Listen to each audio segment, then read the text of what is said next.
All right, so I wanted to talk to Austin here about the Lazarus Effect because I want someone to be here as I break down this ridiculously stupid movie. I didn't see it for the record. Yeah, so I saw it with Christine. He's talking to a person that hasn't seen it. Yeah, so yeah, you if you haven't seen this movie, you and Austin are together on that. So let's break down the Lazarus Effect.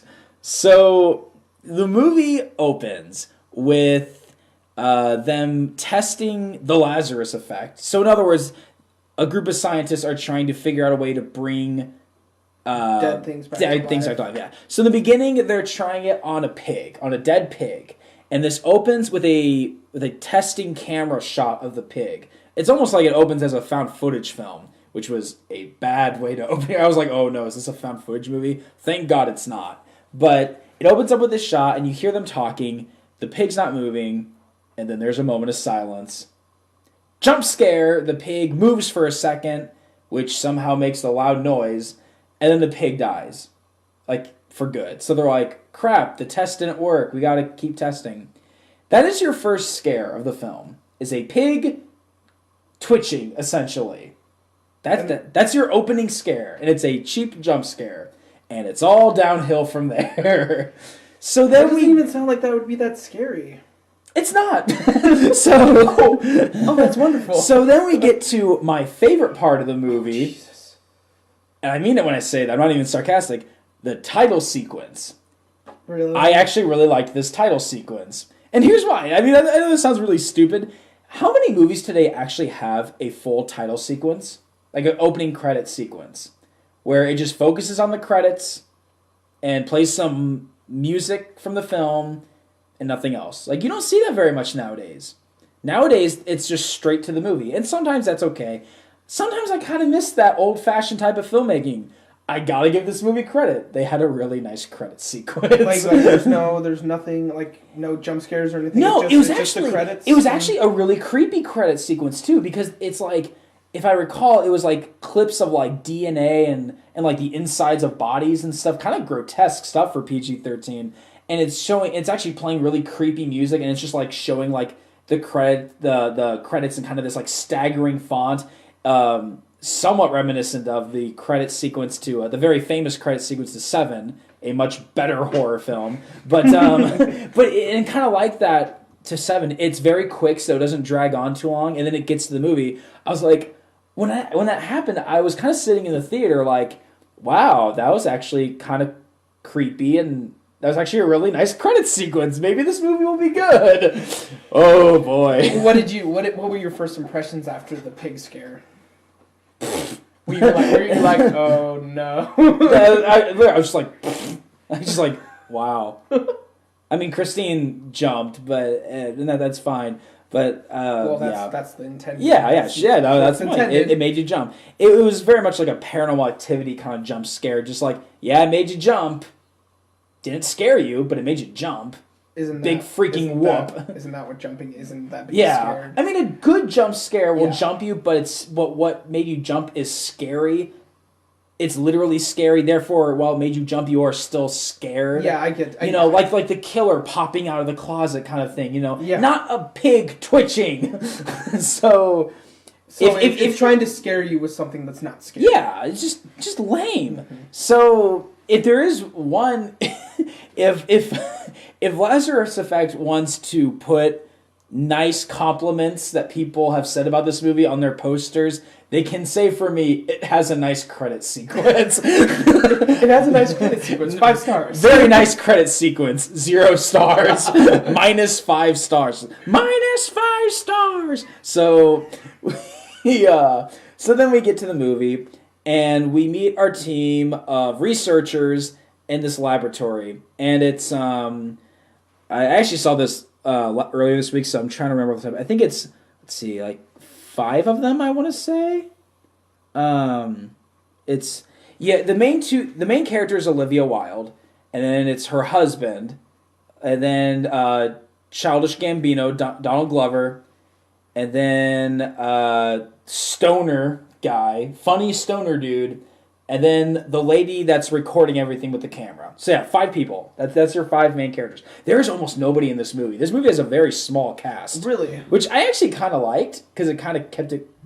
I don't know, like, I kind of think that actually helped it a little bit by making it a little kind of secluded, if that makes sense. I actually kind of give it credit for that. But one thing that got me excited in the credit sequence is that when it was listing off the short cast, it said at the end, Ray Wise. Now, I know you don't know who Ray Wise is, but he's famous for being in the 90s TV murder mystery drama Twin Peaks.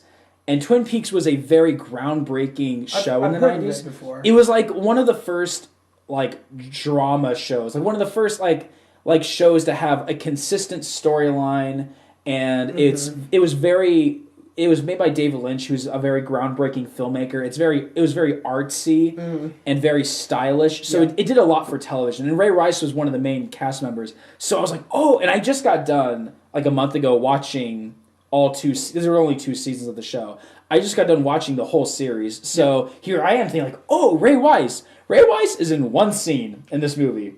One scene.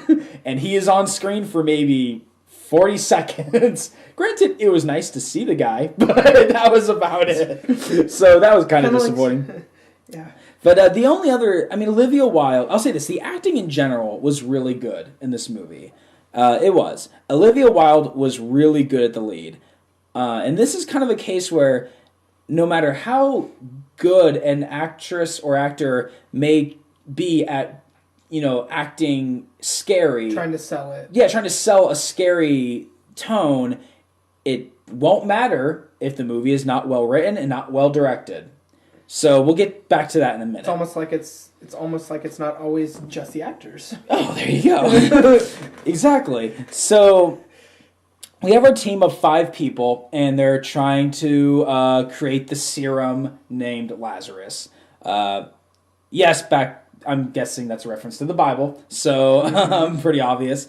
So we see them trying it out and on like animals, and we kind of learn a little bit about the characters. Childish Gambino, Donald Glover, is talking to Olivia Wilde. Olivia Wilde is not married. She is engaged to the guy. Okay. And that's the thing, though, is that they keep putting off their engagement because the boyfriend wants to focus on getting this project done.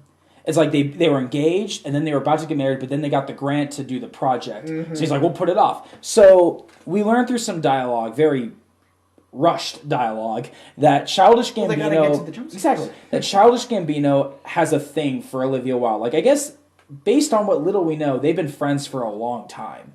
And Childish Gambino, who did a really good job in this movie, he's kind of giving hints like, maybe it's time to break up with him and, be with somebody who will treat you well. And she just brushes it off. This has no payoff. This is pretty much not revisited ever again. So that was pointless. Okay. And so... well, you gotta fill those minutes somehow. Yeah. And so they try the experiment some more, and they try it on a dog. And they actually successfully bring the dog back to life. Oh no, what's gonna happen? Well, they bring the dog back to life, and they're just like, yeah! They're not freaking out on the fact that they brought something dead back to life. They're just like, oh, cool.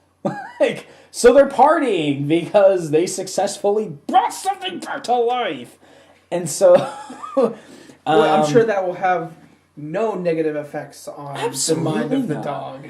And so, well, here's where things get scary, quote unquote. The dog starts to have a bad attitude. The dog starts to growl randomly at Stoner Dude, who, by the way, is not funny in the least bit. And he's supposed to be the comedic absolutely. They try. He's not at all. No, he's not at all. If they were going to make anybody the funny guy, they should have made Childish Gambino the funny guy because he's a stand-up comedian. He is a rapper, actor, and stand-up comedian. And a funny one, I might add. From what I've heard so far, this movie has amazing writing. So. Well, yeah. So anyways, and while this is all happening, Olivia Wilde is having nightmares. And we don't know very much about it, except it involves something that happened when she was a little girl and a fire. And we know that she has some sort of guilt over this. Don't worry. Big twist later. So... Gotcha. basically they're like, all right, so the dog, blah, blah, blah, that's great. And then Ray Wise comes in for his one scene as like the head president guy, and he's like, well, we're shutting down your organization because blah, blah, blah, I'm a bad guy. Even though I'm never going to show up again in the movie. And so then even though you literally brought something that was dead back to life. Exactly. So then they're like, crap, what are we going to do? They're like, I know. What we'll do is we'll bring another thing back to life, but we'll record it with a camera, and we'll take all this evidence and show it to him, so right then and there, we'll be okay. So in other words, they're going to break into this laboratory after hours and do all this, causing who knows what crimes in the process. It'll be okay. So they break into this laboratory, and... Why don't they just do it like during the hours when they're there normally? Well, this all happens within like one day. Oh, they got shut down. Yeah. Okay, I got so, because they realized they didn't have much time left. So, as they do the experiment goes wrong. Olivia Wilde gets electrocuted and dies. And so then the boyfriend, the fiance, is like, we're going to bring her back to life with this. And they're all like, we can't do it because of what? It's like, no, we're bringing her back to life. We're bringing her back to life. So they put her on the family table. back. I want my family back. So they bring her back to life successfully. And the moment they do, she is not right. Duh. But she's acting creepy. She's acting bipolar. Well, from what I saw from the trailers, isn't it like they try it on her and she doesn't come back to life right away or whatever, and then like he's like doing something, and then she's like has a sheet over and she like stands up or whatever. That's pretty much what happens. And so creepy. Half the time she's basically now like bipolar. Half the time she is herself, and herself is traumatized. The other half she is evil, demon possessed, whatever. What happened to the dog? With the dog? The dog literally sits out of the picture until the end. Oh, okay. The dog doesn't kill anybody, for the record. Okay. Gotcha. But when Olivia Wilde is being herself, she basically tells her fiance, like, how long was I gone? And he's like, oh, about like an hour or whatever. She's like, I had been gone for years. He says, what do you mean? She says, I was in hell. He says, well, what do you mean you were in hell? She says, hell is when you relive the worst day of your life over and over again. So for her, it was whatever the nightmare is about the fire when she was a girl. Now, I want to digress for a second here. This whole thing about hell being the worst day of your life relived over and over again, I would say that's a very creative thing, except I've seen this before in a much better movie.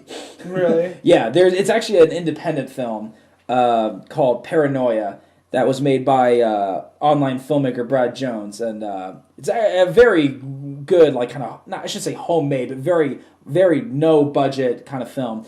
And that's pretty much what happens in that. It's about a guy like living through hell over and over again, but hell to him is the worst. It's about the plot of Groundhog Day. Except he's not in hell. He's just kind of reliving the same day over again. But yeah, so like, Well, it might be his hell. So I kind of sat there and I was like, I've seen this before. And I was like, I would say that's creative, but I've seen it before. And it was done in a much better movie with a much smaller budget. So I was like, whatever. And so even though, I don't know, like whenever she's being creepy though, and she's like giving these death stares and like doing all this weird crap, they all know like this is weird. Like Olivia, that's not her name, but they're like, Olivia Wilde, she's not being herself. But they don't like, they just handle this so wrong. Because they're like, well, we can't tell the authorities because we're still in this broken into laboratory. We can't do that. And we can't. all this happens in the course of like one night? Yes. Oh, yes. Okay. It's so rushed. And so eventually, she's like being bipolar, like off and on, like within like minutes of each other. Yes. And she's doing like telekinesis crap. She's like making things like fall off tables and stuff with her mind. Okay. Just because. And then here's where things really gets bonkers. So they start like doing tests on her, and they're like, you know what she's doing? The readings on her brain aren't right. She's using more than 10% of her brain. You know how they say that people can only use 10% of their brain? And I thought for a second, that sounds a lot like a movie that came out last year called Lucy. Didn't she do telekinetic stuff? Yes! And I didn't even see Lucy, but even I know that. And I was like, so this movie is like Pet Sematary crossed over with like almost like Nightmare on Elm Street, and then crossed over with Lucy. And then that independent film. And Paranoia, and Paranoia, so it's just borrowing from much better films. Yeah, exactly. Wow. Could you imagine why it didn't do well? And so, towards the end, she finally starts killing off the characters. No reason, other than she's evil now. Really? No reason. Just, I guess she's possessed. She just starts killing them. And so, the first one, of course, because it's a horror movie, made in America, the first one that has to go has to be the black guy. So, Childish Gambino... Does he actually die like he does in the trailer? Yeah. Okay. Which, spoiler alert, it's in the trailer, but... So, Childish Gambino's talking to her, and he's like... Her name was Zoe in the film, Olivia Wilde. He's like, Zoe, something's wrong with you. We gotta help you and stuff. And then she kind of tries to seduce him, but it doesn't work. And the moment she tries kissing him, and then he, steps away. And she's like, I thought you were my friend. He's like, I am your friend, blah, blah. And then she, like in the trailer, telekinetically throws him into a locker, closes the door, and the locker, crushes him. And so lame. And that's the other thing I want to get to. PG-13, this movie has the lamest deaths ever. So while all this is happening, we're watching this, what are, the scary things that are happening? Jump scares. That's it. There's no scariness about, the... But, what are the, she'll, appear behind someone? Yeah, or, she'll, show up, or there will be a loud noise, or something like that. The only thing that's kind of scary is that Olivia... Is it staying consistently creepy? I mean, is the mood staying consistently creepy? No? This movie is kind of all over the place. Okay. Olivia Wilde is... Like I said earlier, she's actually, when she's being bad, evil Olivia Wilde, she's actually really good. She has a creepy face. Mm-hmm. And I was like, in a much better horror film, she would be really scary. But this movie is ruining it. Yep. Completely ruining it. And there's a few moments in the film, earlier in the movie, before stuff starts hitting the fan, where they kind of show you these long shots of, empty hallways in the laboratory, with no music playing. And that was kind of good. That was kind of eerie and atmospheric, but it just doesn't go anywhere. It doesn't they don't give you enough time to soak in that creepy atmosphere like Alien did or The Thing did. Instead it's followed by a cheap throwaway jump scare. So Childish Gambino's the first to go. And then the next one is the stoner guy. So once she starts killing people, does she just immediately just start killing them all off? I mean, does it happen really quickly? At first, no. At first she kills Childish Gambino, and then they're all like, where's Childish Gambino? I don't know where he is. Excuse me. And she's sitting down at a couch looking so suspicious. And then everyone leaves the room except the camera lady. Now, I want to point out, this camera lady has been out of the picture pretty much almost the whole film. She's there, but she isn't really much of a character. You never see her? You see her, but she's not... There's nothing about her character. There's nothing about her personality that we know. She's just another body in the group. Yeah, right. The last 30 minutes of this film decides that she is going to apparently be the main character. So from there on, she's alone with Olivia Wilde, and then Olivia Wilde is like... Are you seeing this through a camera? No. Okay. She's just holding the camera. And then Olivia Wilde, being evil and manipulative, is you think you're not like us because it's true. You don't fit in here. And she's like, what do you mean? And then the rest of the group comes in, and then Olivia Wilde pretends to be good Olivia Wilde again. And I was like, where did that come from? We know nothing about this character. Did she not feel like she fit in with everyone? I don't know. So then Stoner Guy is holding an electric cigarette in his hand, and he points at Olivia Wilde because he's like, this chick is crazy. She's the one she is behind all of this because everything started going to crap when we brought her back to life. So why don't they just leave?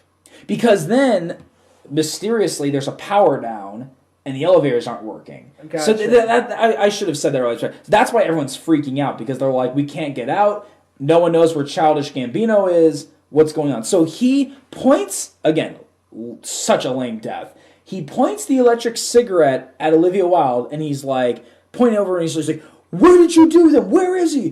Blah, blah, blah. I know you did something. And then this, using her telekinetic powers, the electric cigarette flies into his throat and chokes him to death. That's the stoner's death. Wow. Isn't that scary? That's stupid. Isn't that just so shocking? Oh my God. Isn't that just so suspenseful? Don't use electronic cigarettes, kids, because it'll fly into your throat and choke you. That's right. Oh my God. So then it's down to the climax, and the fiance tells camera lady, like, he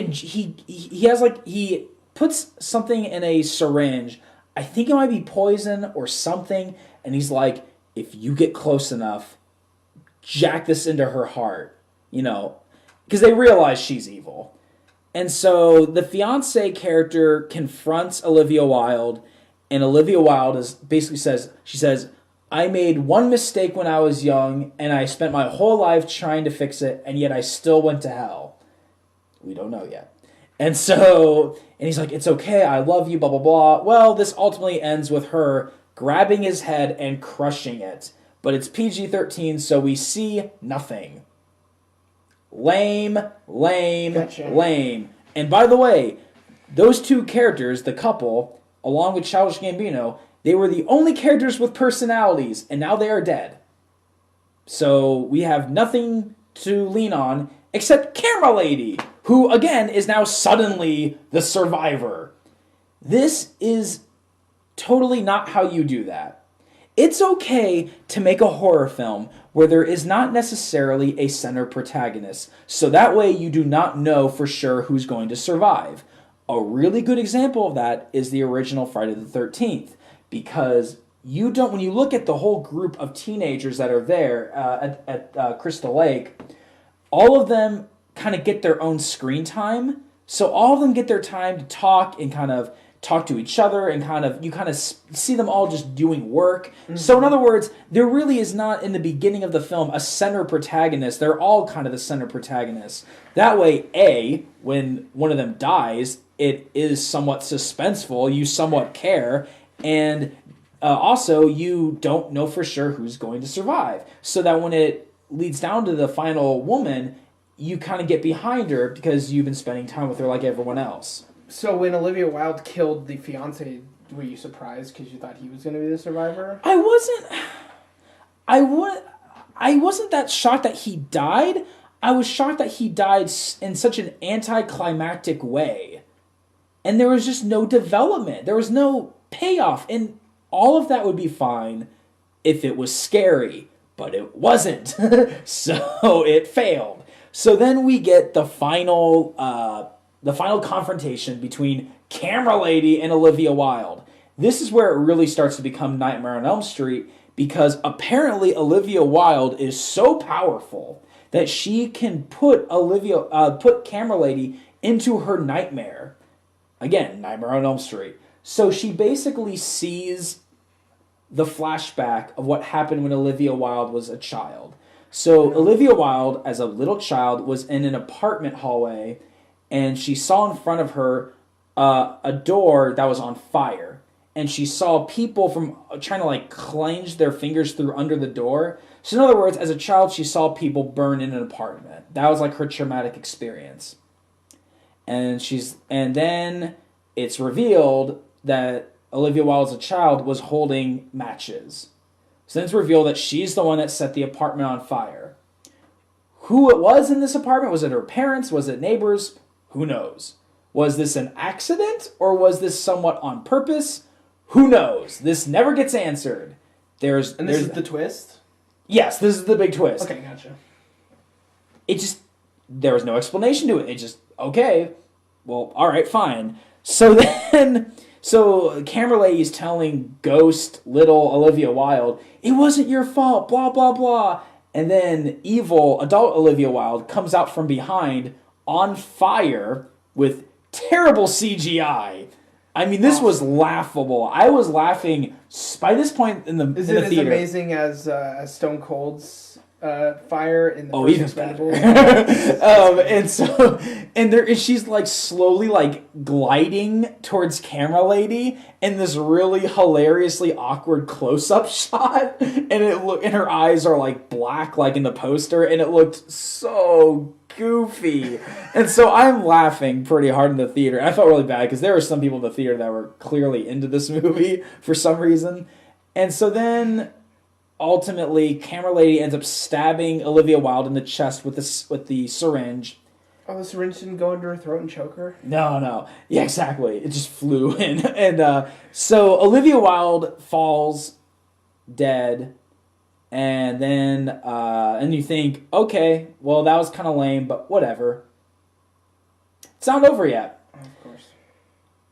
We see a fireman break into the laboratory and approach camera lady, and he's like, "Ma'am, are you okay?" And she goes like, "Yeah, I'm okay." And then she looks up, and it's Olivia Wilde in the fireman outfit, and Olivia Wilde snaps her neck. Yep. Wait, what? Yeah. With no explanation, Okay, Olivia Wilde is still alive. So she stabbed her, and she fell, and then you see a fireman come in, and then... That turns out to be Olivia Wilde, I guess screwing with the camera lady, even though for whatever reason she's still alive. And then we cut to Olivia Wilde taking all the dead bodies and injecting the Lazarus serum into them. The end. Wait, really the end? The end. Doesn't that just sound like a great horror film? Doesn't that just sound so scary? And, you know, you go on a journey with these characters, and you're so cringed to see who survives, and has such great payoff. Screw this movie! Wait, but wouldn't they be really mad when they got up and be like, I don't think so. Well, this movie doesn't have much logic, so I think the idea is that they'll all be possessed by whatever entity this is. Oh man, this movie sucked. Wasn't Child Bambino like crushed? Like, yeah. Does his body look normal? Well, it's PG-13, so it can't be too graphic, right? This movie. Wait, you said the dog shows up again. Oh, that's right. I forgot about that. I think Olivia Wilde, the dog dies, but it's off screen because PG-13. I think Olivia Wilde killed it. Because at one point the dog is growling at her, but then she looks back, and then we just hear the dog like squeal. But that brings up another question. If they both got brought back by the same Lazarus evil thing, doesn't that mean that they're both being possessed by the same entity? See, this movie makes absolutely no sense. This movie sucked. And I am so happy that it did not do well in the box office and that no one is giving it a good review. This movie sucked, and it was kind of hilarious to watch. But it's not so bad it's good to the point where I would recommend it. This movie had such a terrible ending. Inexcusably terrible ending. And it really makes me sad that these just emotionless pieces of garbage horror films come out so often, and only a few of them, only a handful at best, are actually decent. No, dude, they're really popular. This PG-13 horror trend needs to die. It needs to die so bad. Jump scares in PG-13, ruining... What was the one that came out on Halloween last year, and it only did good because it came out like right at Halloween, and it was really Ouija? bad? Was it Ouija? Was it Ouija? I mean, Ouija came out in October. It didn't come out in Halloween. It came out in October. There were a couple horror films that came out. There was like a horror film that came out like the day of Halloween. Oh, okay. And it did really good only because it came out on Halloween. But I'm not sure which one that was. Oh, this movie sucked.